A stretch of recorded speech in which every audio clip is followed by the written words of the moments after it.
घरामध्ये भोपळा बनवायचं म्हटलं ना, भाजी किंवा काही पराठे तर सगळ्यांचीच नाकं मुरडतात. तर अशा वेळी हा भोपळ्यापासून बनणारा अगदी भन्नाट पदार्थ जर तुम्ही बनवलात ना, तर कुणाला कळणारसुद्धा नाही की यामध्ये भोपळा घातलेला आहे. इतका चवीला छान लागतो. अगदी साधी, सोपी आणि झटपट तयार होणारी रेसिपी आहे. त्यामुळे ही रेसिपी एकदा नक्की ट्राय करा. घरामध्ये जर लहान मुलं असतील तर त्यांच्या टिफिनसाठी ही तर रेसिपी अगदी बेस्ट आहे. छोटे-छोटे पॅनकेक टाईपमध्ये तुम्ही जर त्यांना असं बनवून दिलत ना, तर सगळेजण आवडीने खातील. तर इथं मी एका खलबत्त्यामध्ये 5 ते 6 हिरव्या मिरच्या, 3 ते 4 लसणाच्या पाकळ्या, थोडंसं जिरं हे छान मी खलबत्त्यामध्ये अशा प्रकारे कुटून घेते. एकदम खूप जास्त आपल्याला बारीक करायचं नाही आहे. फक्त एक थोडंसं म्हणजे जाडं मोठं जे म्हणतो ना आपण, तर आबडधोबड आपल्याला हे छान असं कुटून घ्यायचं आहे. आता मी इथे ना अशा एक छोटासा भोपळा घेतलेला आहे. त्याची वरची साल काढून घेतलेली आहे आणि त्याला आपल्याला बारीक खिसणीच्या मदतीने खिसून घ्यायचं आहे.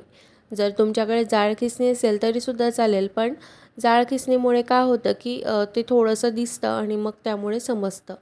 त्यानंतर इथं मी 1 वाटी बारीक रवा घेतलेला आहे. तुमच्याकडे जर जाड रवा असेल तर तुम्ही तो मिक्सरमधून फिरवून घेतला तरीसुद्धा चालेल.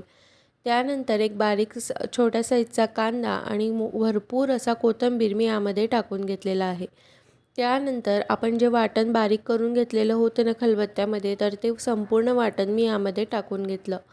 त्यानंतर अर्धा चमचा जवळपास मी हळद त्यामध्ये टाकून घेतलेली आहे, कारण की आपण यामध्ये लाल मिरची वगैरे नाही टाकणार आहोत.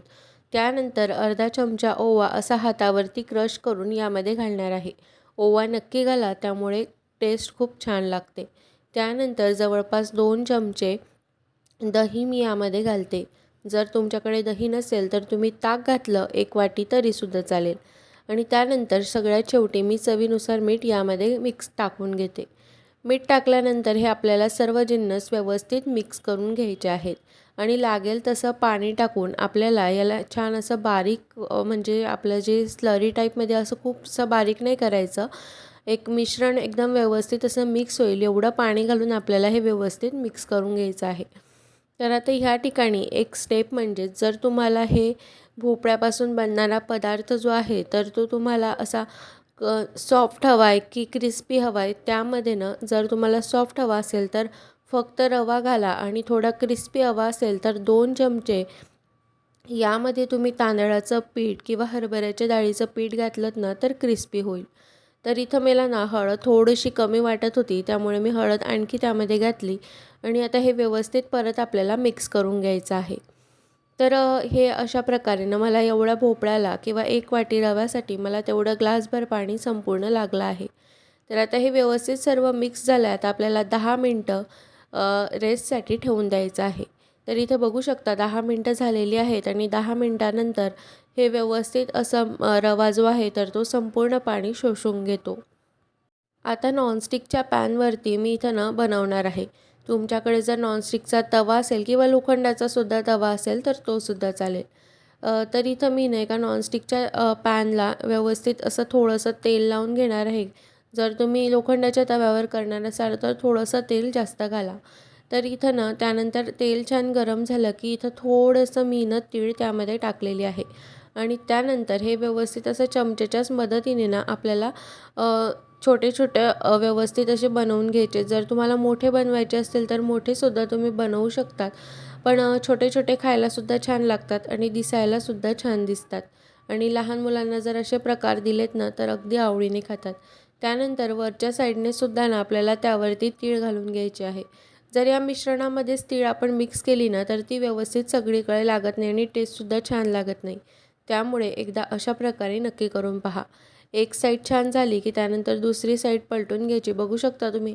हे ना तुम्हाला जरी वरतून थोडंसं असं कुठे क्रिस्पी कुठे काही जरी दिसत असलं ना तरी आतून अगदी परफेक्ट शिजतं. कारण की आपण यामध्ये रवा घातलेला आहे, तर रवा म्हणजे एकदम खूप असा काही वेळ लागत नाही रव्याला वगैरे होण्यासाठी. 3 ते 4 मिनिटामध्ये दोघी साईडने जे आहेत तर ते व्यवस्थित असं भाजलं जातं. तर इथे इथे बघू शकता अलट-पलट करून मी ना सुरुवातीला म्हणजे जेव्हा आपल्याला पलटायचं असतं तर तेव्हा थोडासा 1 मिनिटभर गॅस ना हाय टू मीडियम फ्लेमवरती ठेवायचा. म्हणजेच काय होईल की ते छान असं एका मिनिटामध्ये सुद्धा व्यवस्थित असं सगळ्या साईडने जर कुठे कच्चं वगैरे राहिलं असेल तर ते छान असं तयार होतं. तर सेम प्रोसेसनं ना मी दुसरंसुद्धा तयार करून घेते. तर इथं ना आपल्याला जर तुम्हाला तीळ टाकायची नसेल ना, तर प्रत्येक वेळी तेल वगैरे टाकण्याची अजिबात गरज नाही. आणि जर तुम्ही लहान मुलांना तयार करून देत असाल तर तेलाऐवजी या ठिकाणी तुपाचा वापर करा. त्यानंतर परत सेम प्रोसेसने मी त्यामध्ये तीळ घातली आणि तशाच प्रकारे नाही ते छोटे-छोटे मी ते भोपळ्यापासून बनणारा हा पदार्थ ना खरंच एकदाच बनवून नक्कीच पहा. कारण की खरंच खूप छान टेस्ट लागते आणि अजिबात आपल्यालासुद्धा समजत नाही की याच्यामध्ये खरंच आपण भोपळा किसून घातलेला आहे. तर इथे बघू शकता सेम प्रोसेसने मी दुसरंसुद्धा जे थालीपीठ म्हणू शकता किंवा काय तुम्हाला जे नाव द्यायचं असेल तुम्ही तर ते याला देऊ शकता. ब्रेकफास्टसाठी अगदी परफेक्ट रेसिपी आहे आणि लहान मुलांच्या टिफिनसाठी सुद्धा एकदम मस्त अशी रेसिपी आहे. तर इथे बघू शकता हे सुद्धा जे आहे ना तर ते मी व्यवस्थित दोघी साईडने छान असं भाजून घेतलेलं आहे. अगदी खूप काही टाईम लागत नाही. अगदी परफेक्ट एकदम फास्ट तयार होतं आणि बघू शकता इथे ना किती सॉफ्ट ते झालेले आहेत. अजिबातही कडक वगैरे किंवा क्रिस्पी झालेले नाही. जर तुम्हाला क्रिस्पी हवे असतील तर तांदळाचं पीठ एकदा नक्की घाला. चला तर मग मैत्रिणींनो, हा भोपळ्यापासून बनणारा भन्नाट पदार्थ तुम्हाला कसा वाटला ते मला कमेंटमध्ये नक्की सांगा आणि माझ्या पद्धतीने ही रेसिपी एकदा नक्की करून पहा. व्हिडिओ आवडला असेल तर लाईक करा, शेअर करा आणि चॅनलवर नवीन असाल तर सबस्क्राईब करा. तर भेटूया पुन्हा अशाच एका छानशा नवीन व्हिडिओमध्ये. तोपर्यंत बाय.